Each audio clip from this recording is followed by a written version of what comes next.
jaaladheen garaa koo sirratti gadhiise. Amma sammas dhimmeessi aadaa si maalooleen buluu gargaaraa koo maraara keenaa fudhatee wallaaluu naamiyyee fachiiftee jireenya sinna shaakalchiise. Anis jaaladheen garaa koo sirratti gadhiise. Amma sammas dhimmeessi aadaa si maalooleen buluu gargaaraa koo yeroo rakkinaa fudhatee wallaaluu si argachuun koo yaa gooftaa. Waan hundumaa na jaalala si keessa kan jireenya argee si eenyuutu si madaala si argachuun koo yaa gooftaa. Waan hundumaa na jaalala si keessa kan jireenya argee si eenyuutu si madaala. Gaarummaan kan kenna gosa ormatti goruu danda'e akkamitti si daagadda. Sito addanaa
waan hundumaa na jaalala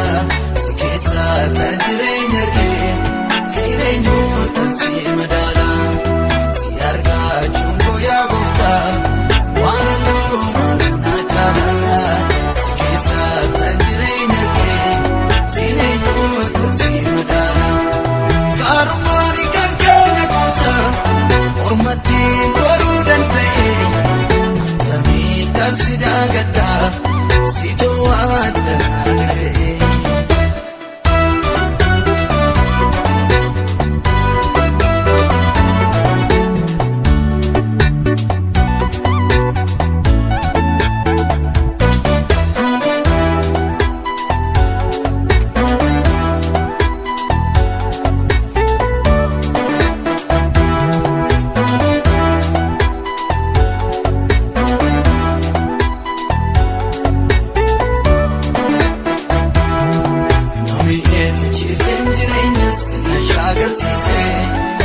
jaalladheen garaa koo sirratti gadhiise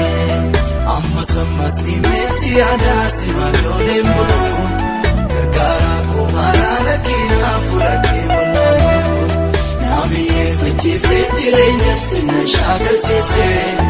anis jaalladheen garaa koo sirratti gadhiise ammas ammas dhimmeessi yaadaasi maalooleen bulu gargaara koo yeroo rakkinaa fuudhakee wallaalu si argachuun koo yaa gooftaa waan hundumaa mana jaalala si keessa kan jireenya kee siin eenyuutu si madaala si argachuun koo yaa gooftaa waan hundumaa mana jaalala si keessa kan jireenya kee siin eenyuutu si madaala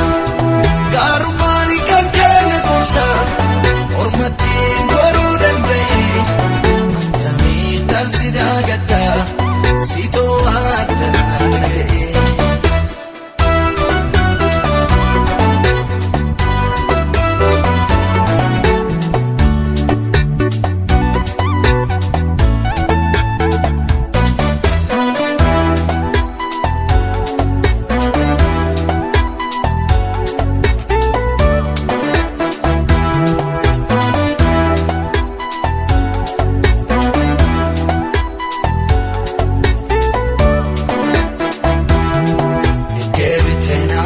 Siftaa maalan keessa jiru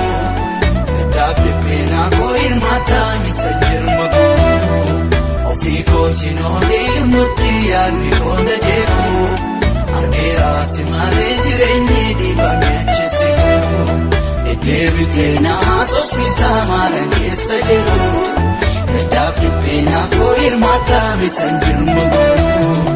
ofii kootiin oolii murtii yaadni koona jeeku argeeraasi maalee jireenyi dhiibame achisiku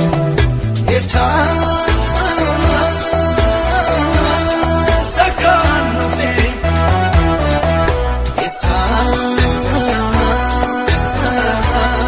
sakaan jiru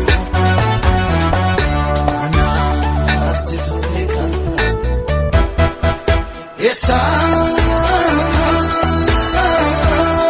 sakaan dhufe